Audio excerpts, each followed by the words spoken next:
I just tuned that DE. It looks very, very nice. I don't know if you watch my videos, but very nice. He keeps very good. He takes good care of it. That was before the tune. Obviously, I let off a little early, but just really needed a tune really badly. That was the baseline. This was after the tune. What's up, guys? I have this 2012 370Z 7-speed. Today is Saturday. Came with his friend, tuned by somebody else, but they're looking to schedule with me. He's already messaged me, and I believe just waiting to buy more parts so he could retune with me.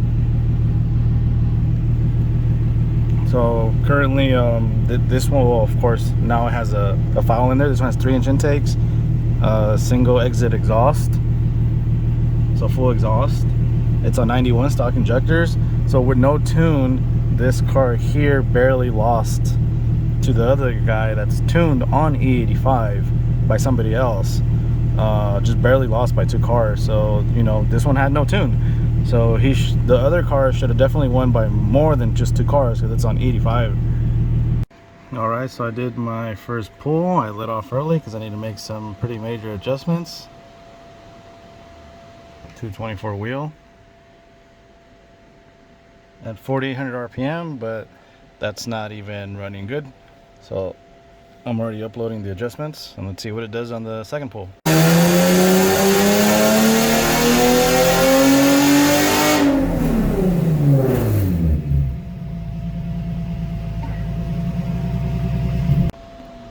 Alright, so second pull 280, you can see the new line is the green one where I fixed some stuff. We still got more fixing to do. I was only able to take it to 5,900 RPM. Let's see if I can take it to red line on the next pull. There's the torque. Alright, 308 wheel horsepower, 91, 3-inch intakes, single exit. Alright, this is the second car. This is actually his friend's car. Alright, so again, this is his friend's car. It was tuned by somebody in the Palmdale, Lancaster area. Did have a check engine light, and it had a cold start code, and that's actually something very common for inexperienced tuners. Other than that, it actually did not have any other codes, just the cold start code. I went ahead and took care of that. It actually does have to do with tuning. This one's on 85, has injectors. This one has still in Gen 3 intakes. GTR 550cc injectors, has a single exit exhaust, has full exhaust, has headers. Again on 85. My first pull is actually the 293. The 128 I let off because my foot got stuck. So I had to let off, and then yeah, so let's get going with this one. See, hopefully this motor is still good and it makes more than his friend's car, which was, I believe, the 308, which this one has to make more because it's on 85 and it has about one more part than the other car. Oh yeah, 319 wheel. New one is the orange one. That thing came to me just in time.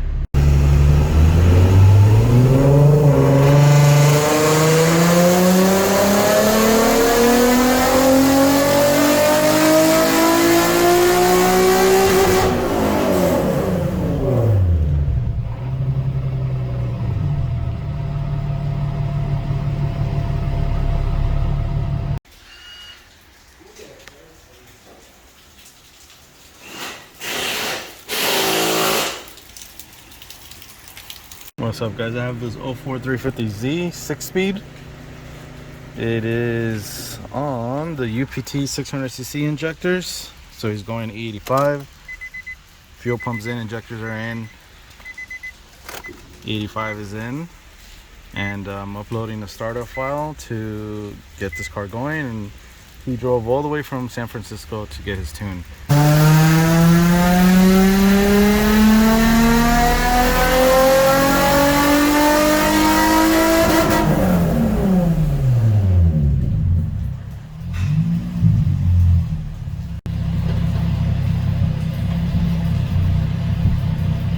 So for those of you who have a DE, let me finish this here because I'm flashing the final tune.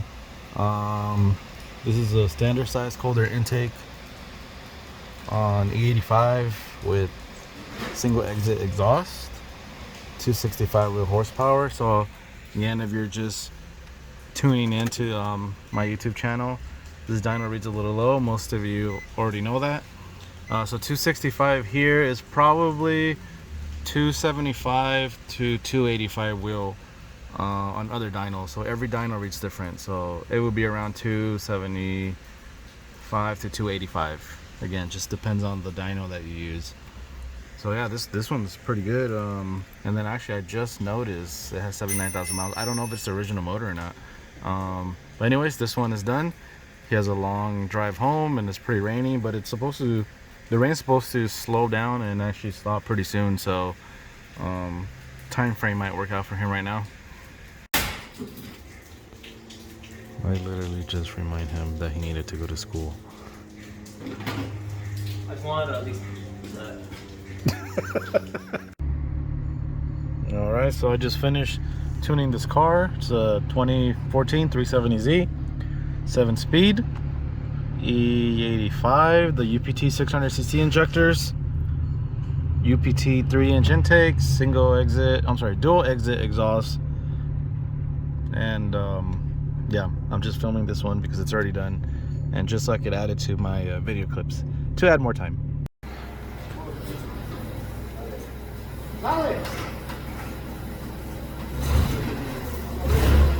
Oh shit, what?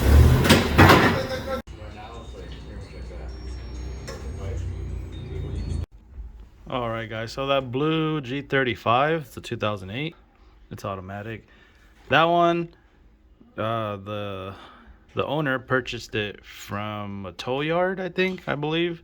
The car was already tuned, but I guess the previous owner, I think obviously it was in an accident or something. The bottom of the car was messed up, so it's kind of like, you know, the back and the front seems good. Everything seems good. I guess there's damage on the bottom. I don't know if the guy fixed it or not. Probably not. And then that's the car right there starting up. But I guess the previous owner parted everything out. All the parts it had, it was on E85. I believe he was able to find the previous owner because it had the IG sticker on there, if I remember correctly. And he contacted him and he told him, hey, well, he took everything out. And so the new owner of that car had to purchase the stock parts and another computer.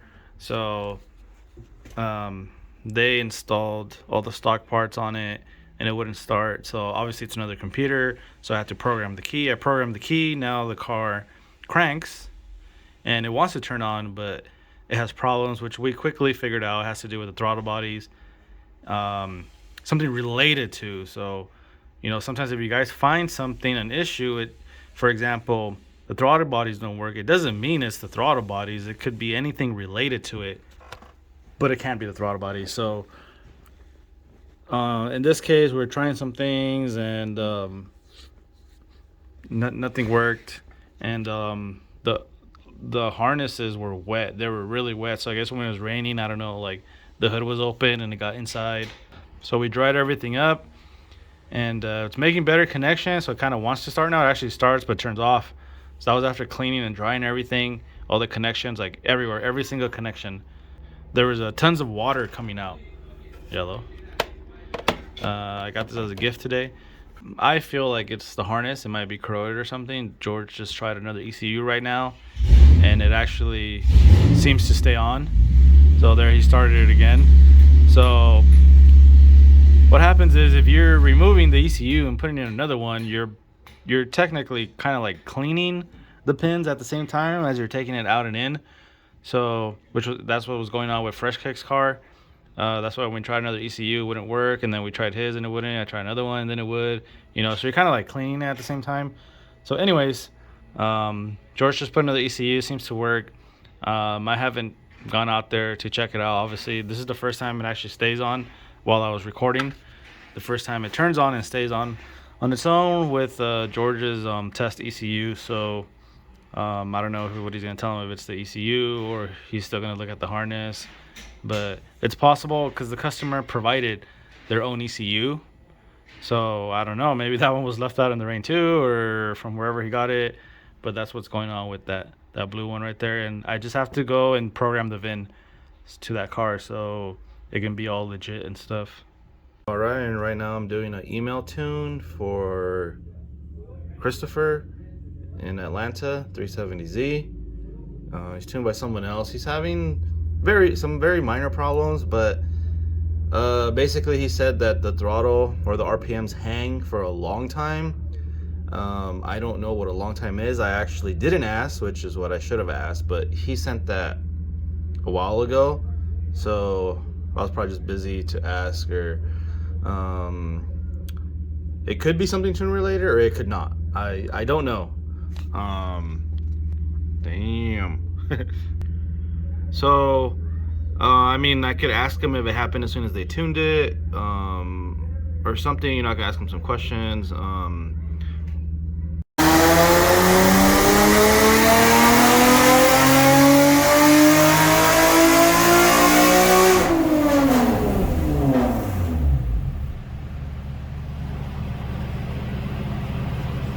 Alright, so that's the baseline. We have a 2015 Q50 and has headers, dual exhaust, so full exhaust. Has headers and short ram intakes, stock injectors, so on 91 octane. Flashing the first tune, and this one actually has a lot of fixing to do. So while the while the number, the peak, is good for no tune, it's pretty wavy. You know, maybe a little bit here and there might be normal even with the tune, because then as long as the tuner knows what they're doing, then there shouldn't be any wavy parts at all. But let's just say the tuner's the best ever. No one can ever beat him like me. Anyway, so let's just say the tuner does know what they're doing and there's still some wavy parts or a lot. That means that something's wrong with the motor, so, or another part. But normally something's wrong with the part, you know, might sputter, something, blah blah blah. Normally that means something's wrong with the motor. But of course this has no tune, so at this point that can be completely normal. Right, my first adjustments is the green line. I let off early because it needs some fixing to do, but you can see the big difference right there. So it looks like I just needed a tune. It looks like the motor is actually really good. All right, new pull, orange line. We're now at 292 wheel horsepower. Big gains. All right, final numbers. Baseline was 283 with no tune. Now it's 303.9, so we can say 304 or 303.9. Gained 20 wheel horsepower peak. That's a lot. Probably the same throughout all that RPM right there. That's the torque. Just really needed a tune. You can see all the waves are gone. Very good. We'll go ahead and explain that to him, and then that's it for this car right here. All right, we got this 06 G35 automatic. I believe it had no throttle response, and after diagnostics, George had his guys put another ECU, and we got it to start. There's no tune on it, there's no mods on this one, and sure enough it was the ECU. So now I gotta program the key and do the VIN. So this is messed up. Guy came in for a tune, he towed it in, they did all the work. They told him, somebody sold him injectors, and they told him they were UPT 600s. Those are UPT 600s, those are stock. So somebody sold them stock injectors. That's pretty messed up. So he's calling the guy, he's gonna send him pictures and videos, and we're gonna give him a price on that and installation for the injectors so he can get his tune, because he towed the car over here. So it's probably gonna cost them less to just pay for the injectors and finish the tune. We'll start the tune. So many problems with this guy. I've been working, I'm sorry, not with the guy, with the car. I've been working with him. Yeah. Jesse was singing. Problems with the car. I've been working with him. He knows I've been trying to help him out, and he does feel bad, and he has a G37 steering wheel, but I don't think the buttons work. This is pretty cool actually. So a bunch of problems, vacuum leaks, missing bolts on there. None of the work was done here. Like I said, he had someone supposedly sold them aftermarket injectors, the UPT 600, but they were just stock ones because they're almost the same color. So, but obviously they're way different. They look way different, but aside from that, you know, color's almost the same. But this guy just he doesn't know too much about this stuff. It's just whatever recommendations he's been getting. So he's been getting, like, you know, good parts and stuff, but I don't know, like, who's doing the work. And, like, you know, someone he knows sold them the injectors, and unfortunately it was a lie. So of course George sold him some here, and they installed it last minute, which is not something we normally do, but this was the last car of the day, and the guy was willing to pay, so it worked out. But it still has a lot of problems. It has a lot of vacuum leaks, but he has no way to go home. So I was literally, he showed up an hour late, and I was literally gonna go home. So he's paying an extra fee. I had to cancel some stuff after work, you know, so he paying an extra fee for that. And then the install for the injectors, luckily it already had E85 in here. And then the belt was squeaking. I believe it's the alternator actually, and it has a lot of problems. So I'm doing him the favor of tuning it so he can have a ride home. And then he has to fix a lot of stuff, and then that will actually require a retune. So retune costs less than the first time. So yeah, so that's the thing with this one here. Harry Pothead. See, VR30 fuel pump install. No, I'm not tuning this. And also he's doing the belt. And I believe this is his second motor. It's tuned by someone else, but I'm pretty sure it has nothing to do with the tune. It's just the motor. Very, very clean. Good luck to him, because it's probably gonna blow up again. These motors are not the best for reliability. So yeah, I mean, it can make a lot of power pretty easy. Of course, it's turbo cars make power easy, but the VRs are not good. Hopefully they did some upgrades. Nissan did some upgrades on the new Z,